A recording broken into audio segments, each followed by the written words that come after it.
Margarita Stolbizer, gracias por venir. Gracias por la invitación. Qué sé yo, si esta invitación hubiese sido hace 3 semanas atrás, por ahí a lo mejor no estábamos hablando de la candidata a presidenta, o precandidata en realidad, ¿no?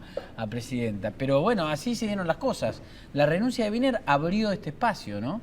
¿Lo pensaba como espacio posible? No, yo estaba en un lugar de mucha comodidad acompañando a Wiener. Lo que ocurre es que hay que comprender también el cambio de escenario político de la Argentina, que es lo que lleva a Wiener a decir, bueno, yo no soy en esta instancia el candidato que tiene que seguir y él hace la propuesta de que yo sea. Pasaron muchas cosas en la Argentina en este año. Yo creo que todo lo que tiene que ver con Nisman, su denuncia, su muerte, y luego esa movilización, esa manifestación social tan fuerte en el primer mes aniversario, empiezan a cambiar la Argentina. Esto agreguemos obviamente lo que ocurre con la expectativa que se había creado en torno a Lunen y el derrumbe de Lunen como proyecto político. Todo esto hace que Wiener diga, bueno, acá hay que discutir esta nueva Argentina, y entonces él hace una declinación de su candidatura, dice, para este nuevo escenario él propone que sea Margarita.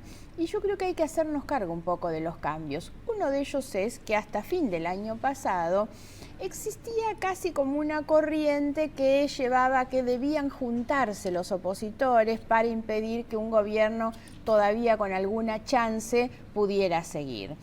Hoy creo que hay una situación distinta, por lo menos en esas manifestaciones tan grandes que hubo en el 18 de febrero yo sentí esto. Este es un gobierno que está terminado. Este gobierno terminó, no solo porque tiene su fecha de vencimiento marcada en el orillo, sino porque la sociedad decidió sepultar un estilo de gobierno, una forma de conducción, una concepción de ejercicio del poder. Y entonces eso, digamos que es el aspecto que uno debe tratar de mirar positivamente, que es decir, bueno, estos se van, no hay por qué derrotar a nadie, sacar a nadie. La verdad es que no, se van eso solitos, terminó. Entonces esto nos tiene que llevar a nosotros, a los dirigentes políticos, a proponer positivamente una discusión sobre proyectos de país.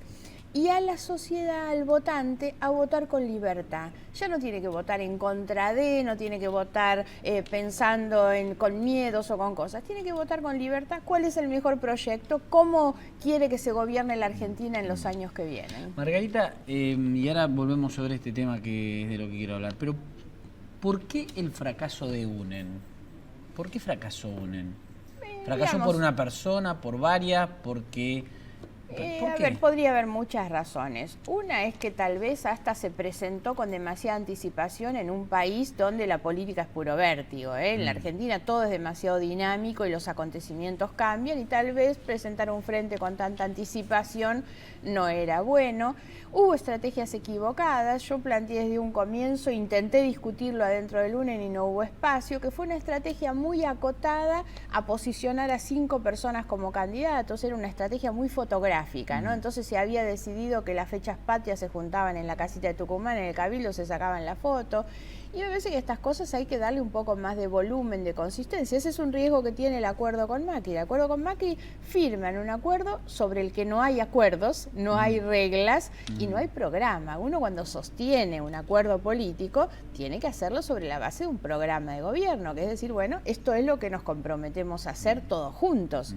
Eso no lo tuvo el UNEN, no lo tiene hoy el acuerdo de la UCR con Macri, y a veces que son las cosas sobre las que más cuidado uno tiene que tener, incluso por respeto a la sociedad y al votante. Igual, ¿no? Cuando uno veía, ¿no?, los candidatos de UNEN y veía la fusión político-electoral que habían logrado, la verdad que no era muy difícil darse cuenta que había gente muy diferente dentro. Más allá de que socialistas radicales, digo, a mí el personaje Cobos no me cerraba con el personaje Pino Solanas. Sí, sin embargo, Pino Solanas y Carrió fue una unidad impensable en la elección anterior, en el UNEN de la ciudad. Si a uno le decía un mes antes que eso era posible, la verdad es que no estaba en el cálculo de nadie. Sin embargo, lo hicieron. Creo que fue un gesto de inteligencia, de grandeza de parte de los dos juntarse y armar eso. Ellos después convocaron a otros. UNE fue posible en la ciudad de Buenos Aires, no tenía por qué no ser. Es más, yo creo al contrario que si los que estábamos ahí juntos no hubiéramos estado, teníamos que estar explicando por qué no estábamos juntos. Porque la verdad era una unidad bastante razonable. Es mucho más difícil hoy explicar acuerdos que son contrarios a nuestras historias que no explicar ahí, ¿no? De eso, ¿qué puede venir para Margarita dentro del GEN con el socialismo, Libres del Sur? Sí, a ver, primero a mí no me gusta esto de plantear la candidatura como un desafío de tipo personal, ni siquiera como un desafío de 2 o 3 partidos políticos que se unen. La idea nuestra es poder expresar un pensamiento y una ética y una cultura política, sobre todo, que empiece a cambiar la Argentina y dándole sentido a ese cambio. Porque a veces parece que la disyuntiva es continuidad o cambio, pero en el cambio da lo mismo cualquier cosa y en definitiva que no haya tal cambio, ¿no? Entonces yo creo que la Argentina necesita producir un cambio ético y cultural fundamental. Por eso nosotros decimos los 2 ejes de nuestro trabajo son igualdad y decencia. No es casual que esos 2 puntos no están en la agenda de prioridades de ninguno de los 3 candidatos más instalados. Por eso vamos a ir a ocupar un espacio muy vacante, de mucha tranquilidad, que no es ni el de Margarita ni el del GEN y el PS, la verdad. Es que aspiramos a representar a un conjunto de la sociedad, que esto sea una construcción de tipo colectivo, bastante plural. Estamos pensando en un escenario donde jóvenes, trabajadores, sindicalistas, gente de la cultura, del mundo de las ciencias, realmente diga, hace falta que la Argentina tenga una alternativa política clara y honestamente progresista, y eso es lo que vamos a hacer entre todos al margen de nuestras pertenencias. De eso hay mucho del radicalismo, hay mucho del radicalismo. El radicalismo toma una decisión formal en su convención que no expresa mucho porque va a contramano de su propia historia y porque no tiene además el sostén de cuál es el acuerdo y cuál es el programa, ¿no? Margarita, decías al principio, el 18F, llegué a la conclusión que había un nuevo escenario electoral y el gobierno había terminado. La gente estaba cansada de... ¿De qué está cansada la gente? La gente está cansada de la cadena nacional de Cristina, de Kicillof que no sabe de los pobres, de las formas. ¿De qué está cansada de este gobierno? Es un buen punto de análisis. A mí a veces me da la impresión que no tenemos todos los mismos enojos y siento que hay un mayor enojo vinculado con el estilo, con la prepotencia, la soberbia, que con cuestiones de fondo y contenido. Nosotros pretendemos que la sociedad reaccione frente a temas tan gruesos como la corrupción, entre otras cosas porque en la corrupción se nos va la vida. La tragedia del tren Sarmiento es una muestra, las viviendas para los más pobres es otra muestra. Se nos va la vida y se le va la vida sobre todo a los sectores más pobres, más vulnerables, más desprotegidos. Hay una sociedad que reclama protección hoy y ahí es donde nosotros tenemos que estar. Yo siento que hay, digamos, una demanda muy fuerte en este sentido.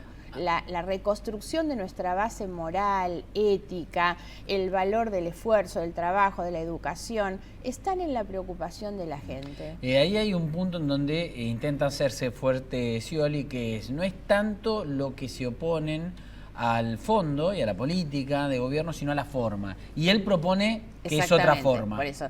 Eso también es una buena observación porque lo que propone Scioli es un cambio de maquillaje, un cambio de estilo. Scioli no se va a parar en una cadena nacional e insultar a los opositores o a los medios como hace Cristina. Sí, no sería su estilo. Exactamente, pero en el fondo termina haciendo las mismas cosas y Scioli es una garantía no solo de continuidad, sino de impunidad de lo que hay. Yo temo que los otros candidatos también lo sean y nosotros decimos, para nosotros somos los únicos que no pactamos impunidad de nadie de aquí hacia adelante, ¿no? Ahora, también sentí en esas marchas del 18F que había una indignación de la gente, enojo e indignación por las reacciones que el gobierno o la presidenta habían tenido luego de la muerte del fiscal Nisman. Eso es lo que a mí me dio la sensación que había una reacción que estaba buscando otras cosas. Cuando la presidenta sale con esta cosa de la novela policial, un día contar un capítulo, al otro día sale con otra cosa, la verdad, es tan impresentable eso, los agravios al fiscal. Yo sentí que había una sociedad muy indignada frente a las reacciones del gobierno. Este gobierno no está a la altura de lo que está pasando. Por eso creo que la clausura de este kirchnerismo, de este cristinismo duro que tenemos hoy en el gobierno, es una clausura que no solo está en la fecha de vencimiento, sino en que la sociedad decidió terminar con esto. ¿Alcanza con apelar a esa bronca de la gente para conseguir el voto o hay que seducirlo con un programa serio de gobierno, con propuestas que más allá de la honestidad puedan trascender de la gestión y trascender desde la seguridad que se va a poder hacer? Todo eso es necesario, debe haber un programa serio, sólido, por eso digo, el debate hoy es un debate sobre el proyecto de país, no es ni siquiera un debate sobre lo electoral. Ahora, si atrás de eso no hay decencia, no hay confianza, no hay credibilidad en quienes ofrecen un programa, la verdad es que la sociedad también está cansada de que la traicionen, de los que proponen unas cosas en campañas electorales y después nada tiene que ver con cuando llegan al gobierno, ¿no?